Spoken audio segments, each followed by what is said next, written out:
Welcome back. I'm Jillian, and today we're going to do a little reading vlog of The Westing Game by Ellen Raskin.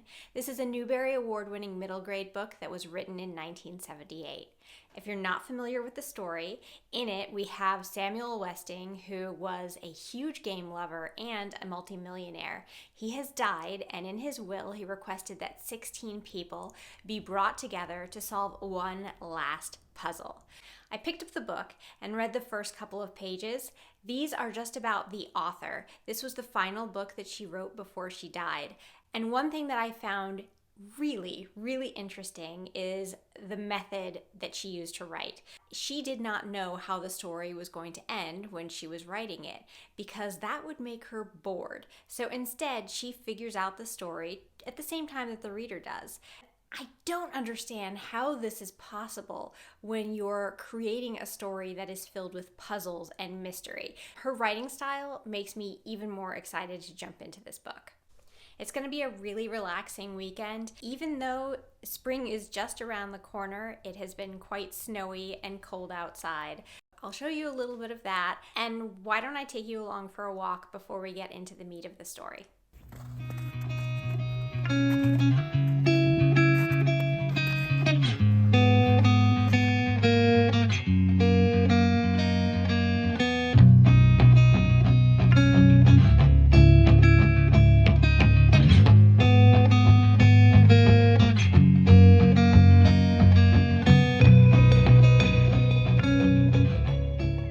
Though I would like to pretend that this isn't the case, 1978 was quite a long time ago in terms of our culture and the words we use.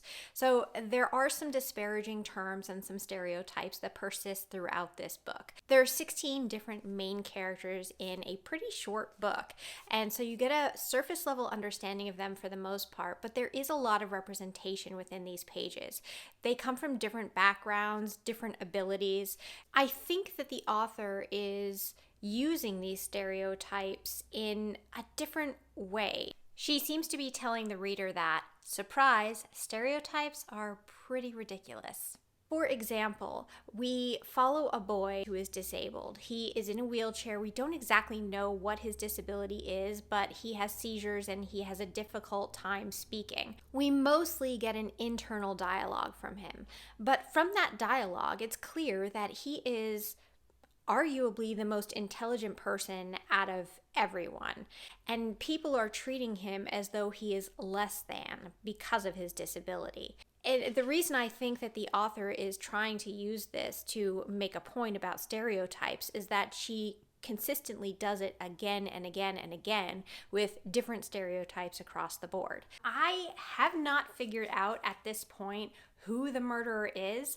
I have an idea. I certainly have an idea of who it isn't, because one of the things that Sam Westing did when he invited these 16 people is he made a mistake. So there's one person here who isn't supposed to be here, and I know who that is at this point. But I'm going to sit down, grab myself a cup of coffee, do some more reading, and see if I can figure out who murdered Sam Westing.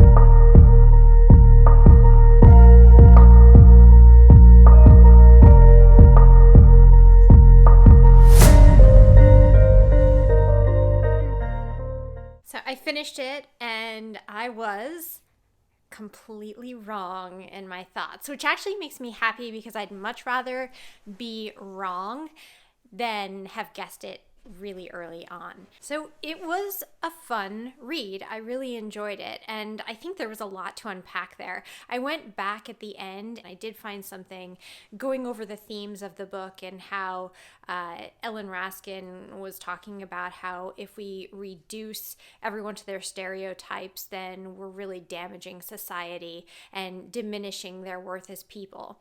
So I can add that into the links down below so you can take a look at that and see if it's something you're interested in. But it was a lot deeper than I thought it was going to be in a short middle grade book about 16 different people and this murder and a puzzle.